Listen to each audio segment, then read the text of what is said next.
Let's begin our detailed examination of the Malamute with the head. Here's a good example. The head must be in proportion to the size of the dog, so as not to make the dog appear clumsy or coarse.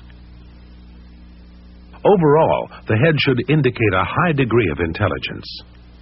It is broad and powerful as compared to other natural breeds. The skull is broad between the ears, moderately rounded, narrowing gradually to the eyes. It rounds off to the cheeks, which are moderately flat. There is a slight furrow between the eyes. From the side, you can see there is a flattening of the skull as it approaches the eyes. There is little break from skull to muzzle. The muzzle itself is large and bulky in proportion to the size of the skull.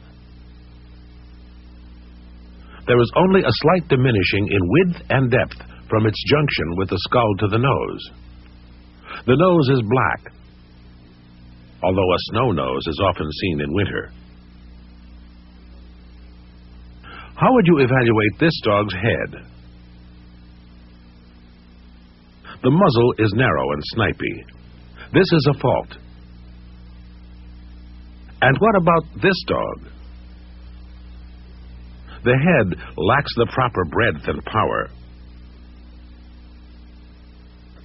And here there is too much stop, which is accentuated by the tan markings. Here is a good Malamute head. Note again the slight furrow between the eyes. This is one example of the Malamute's suitability to its native environment. The furrow is caused by the formation of the skull and accentuated by connective and fatty tissue around the eye. This layer serves to protect the eye from a buildup of ice. There is a wide variation in acceptable Malamute head type. Here are several heads that are acceptable.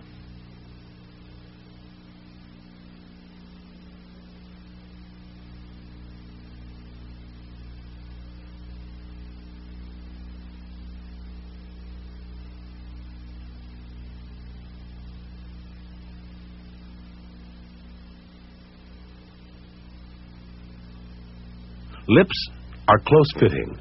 The upper and lower jaws are broad, with large teeth, meeting in a scissors bite. While it is not specified in the standard, complete dentition is desired. An overshot or undershot bite is a fault. The Malamute's eyes are brown in color, dark brown preferred. They're almond-shaped and moderately large for this shape of eye. They're set obliquely in the skull, which gives the Malamute a soft, amiable expression. These hazel eyes are also seen, but the darker brown color is always preferred. These light round eyes are less desirable and should be faulted. Blue eyes are a disqualification. Here again are the correct Malamute eyes, dark in color, almond-shaped, and moderately large.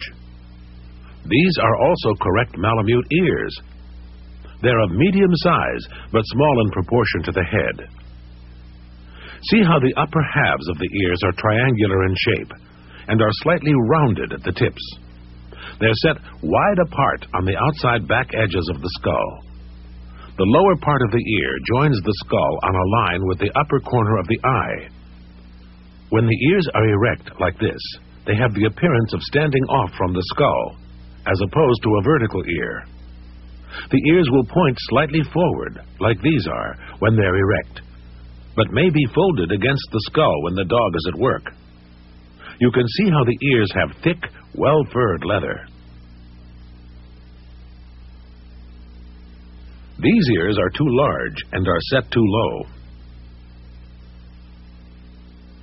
High-set ears should be faulted. Ear set, size, and placement help to determine the good Malamute expression seen here. Note also this dog's good proportions of muzzle and skull, close-fitting lips, and correct eye shape and placement.